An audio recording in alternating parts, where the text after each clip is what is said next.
मी अक्कलकोट नगरपालिकेचा काँग्रेस पक्षाचा उमेदवार आहे. आपल्याला माहीत आहे काँग्रेस पक्ष हा त्याग आणि बलिदानाचा पक्ष. ज्यांनी देशाच्या स्वातंत्र्य लढ्यात भाग घेतला तो काँग्रेस पक्ष. हे RSS चड्डीवाले त्यावेळेला ब्रिटिशाचे गुलाम होते. असू दे, तो झाला विषय. आज अक्कलकोट शहराची परिस्थिती सांगितलं तर अत्यंत जात्यांध पद्धतीने इथं राजकारण चालू आहे. जातीवादी शक्ती धुमाकूळ घालत आहे. जाणून बुजून अल्पसंख्याक समाजावर अन्याय होत आहे. त्याची दुकानं काढली जातात, त्यांची घरं पाडतो म्हणून धमकी दिली जाते. हे सर्व रोखण्यासाठी ह्या अक्कलकोटची निधर्मी जनता, या अक्कलकोटच्या निधर्मी जनतेला हे पसंत नाही.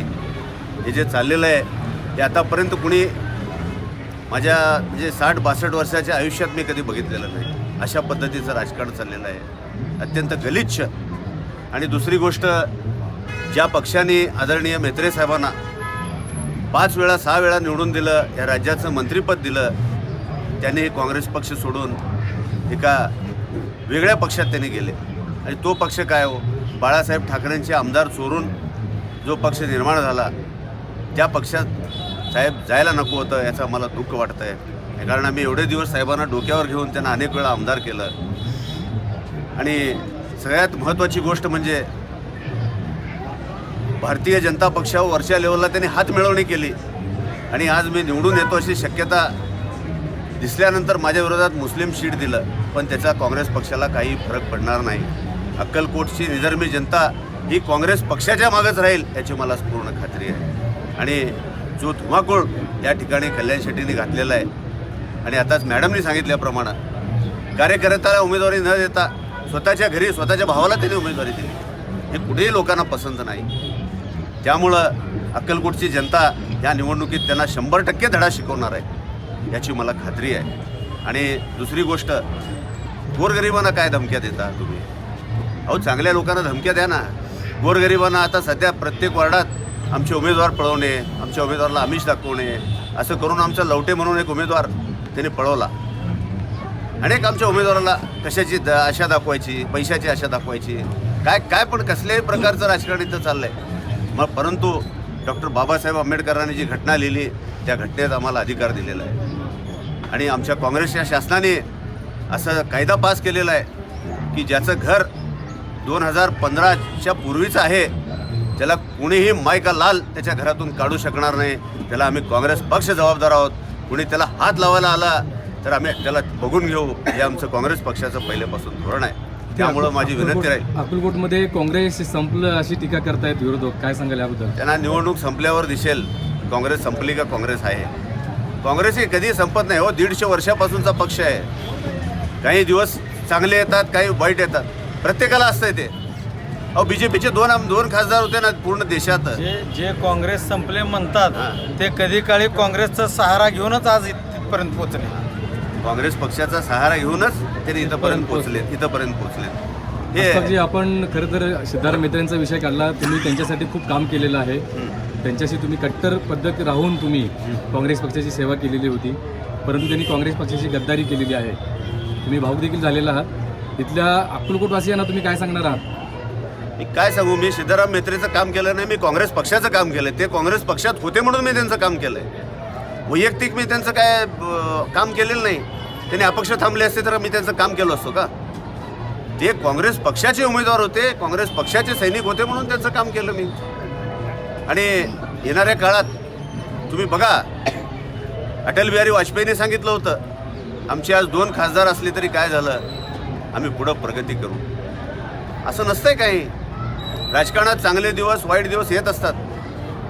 तर आता सध्याला समजा आमच्या काँग्रेस पक्षाला काही वाईट दिवस आहेत, भविष्यात निश्चितपणानं चांगले दिवस येतील. लोक आता जनता ओळखलेत, त्यांना जनता ही भाजपला पुरेपूर ओळखलेली आहे. तुम्ही बघा, एक दिवस निश्चितपणानं या देशावर, या राज्यावर, संपूर्ण महाराष्ट्रावर परत एकदा काँग्रेसचं राज्य येणार आहे, त्याची आम्हाला 100% खात्री आहे. अक्कलकोटसाठी तुमचं विजन काय असणार आहे? माझं विजन अक्कलकोटसाठी कोण केलं हो काम? गेल्या 40 वर्षात सांगा तुम्ही. बायपास रोड कोणी केलं? ग्रामीण रुग्णालयाला जागा कोणी दिली? पाणी पुरवठ्याची स्कीम कोण हँडओव्हर करून घेतली? ट्रामा सेंटरसाठी तर मी आंदोलन केलं. त्या ट्रामा सेंटरसाठी मी एवढं मोठं आंदोलन केलं की इथं जे कोरोनामध्ये जेवढे मृत्यू झाले, ह्या मृत्यू झालेल्या लोकांचं ते 20-15 वर्षापासून जे टेंडर घेऊन ठेवले होते जे ठेकेदार, त्याच्यावर सदोष मनुष्यवधाचा गुन्हा दाखल करा म्हणून मी कलेक्टरकडे मी आंदोलनाची धमकी दिली. त्यावेळी कलेक्टरने मिटिंग बोलवली आणि ताबडतोब 1 महिन्याच्या आत त्या ड्रामा सेंटरचं काम चालू झालं. इथं विरक्त मठ आहे, आमचं लिंगायत समाजाचं सर्वात मोठं स्थान आहे. त्या विरक्त मठाचं पूर्ण आम्ही बांधकाम सभागृह तिथं बांधून दिलं. अनेक कामं केली. कब्रस्तानचं वॉल कंपाऊंड केलं, बऱ्याच स्मशानभूमीचं सुधारणा केली. सर्व धर्माचे कामं आम्ही काय असं आम्ही निधर्मी पक्ष आहे. तो काँग्रेस पक्ष हा अगोदरपासून निधर्मी आहे आणि तो कायम शेवटपर्यंत राहणार आहे.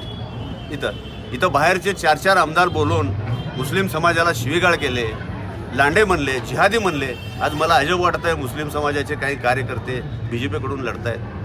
काय कसला प्रकार आहे? हे देशात कुठं पण झालं नसेल, संपूर्ण भारत देशात ते अक्कलकोटमध्ये होऊ लागले. मजबूर केले त्यांना. त्यांच्या काही अडचणी काही कुणाचं असतंय, माझं पण फार आहे, प्रत्येकाचं असतंय. त्यांच्या अडचणीला धरून दादागिरी करून इथं काय अधिकारी काय शेतगडीप्रमाणे असल्याप्रमाणे काम करू लागले पक्षाचे. ते भाजप पक्षाचे कार्यकर्ते असल्यापासून प्रमाणे अधिकारी काम करू लागले तिथं अक्कलकोटमध्ये. प्रणिताई शिंदेंनी आपल्या पाठीशी ठामपणे उभे राहण्याचा संकल्प केला आहे, काय सांगायला बद्दल? ताई आमचे नेते आहेत. 40 वर्षापासून मी शिंदे साहेबाबरोबर काम करतो, काँग्रेस पक्षावर काम करतो. आज ताई ठामपणानं या ठिकाणी काँग्रेस पक्षाला कसं उभा करायचं यासाठी रात्रंदिवस प्रयत्न करतायत.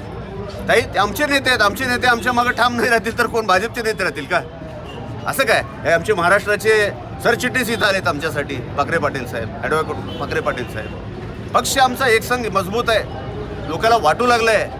नेते मेत्रेसमोर गेले असतील पण कार्यकर्ते आमचे जिथल्या तिथं सगळे आहेत. कार्यकर्ते नाही, ताईंवरती टीका केली जाते की कार्यकर्त्यांना वाऱ्यावरती सोडलं जात आहे. नाही असं काय नाहीये, असं काय नाहीये. ताई खंबीरपणानं कार्यकर्त्याच्या मागे उभा राहिलेत. आता दिल्लीमध्ये त्यांना संविधान रॅलीचा कार्यक्रम असल्यावर सोडून देणे तर येऊन अक्कलकोटमध्ये बसावं का, दुधनीमध्ये बसावं का, मोहोळमध्ये बसावं? पक्षाचे सगळे ते पण पक्षाचाच कार्यक्रम आहे. आता 3 दिवसात ताई या जिल्ह्याचं चित्र बदलून टाकतील. एवढी धमक आहे ताईमध्ये. मला असं वाटतंय की भीतीदायक जे वातावरण निर्माण होत आहे. स्वामी समर्थांनी म्हटलेलं आहे, अख्ख्या जगाला त्यांनी एक संदेश दिला आहे, भिवू नकोस, मी तुझ्या पाठीशी आहे. तुम्हाला माहिती असेल, ज्यावेळेला सुरुवातीला महात्मा गांधी देशात परतले त्यावेळेला त्यांनी इंग्रजांच्या विरुद्ध लढताना फक्त एकच संदेश दिला होता आणि तो म्हणजे डरो मत. आत्ताच्या परिस्थितीत सुद्धा राहुल गांधीजी तोच संदेश देत आहेत. छत्रपती शिवाजी महाराजांनी त्यावेळेला सुद्धा स्वराज्याची निर्मिती करताना सांगितलं होतं, घाबरू नका, आपण सगळेजण मिळून स्वराज्याची निर्मिती करूया. तर त्यावेळेला तुम्हा सर्वांना माहिती आहे की त्या मावळ्यांमध्ये हिंदू मुस्लिम सगळेच जण एकत्रित झाले होते. तर मला पूर्ण खात्री आहे की अक्कलकोटवासीय हाच संदेश घेऊन त्या ठिकाणी न डरता, न घाबरता, न भीता ते काँग्रेसच्या मागे उभे राहतील. थँक्यू.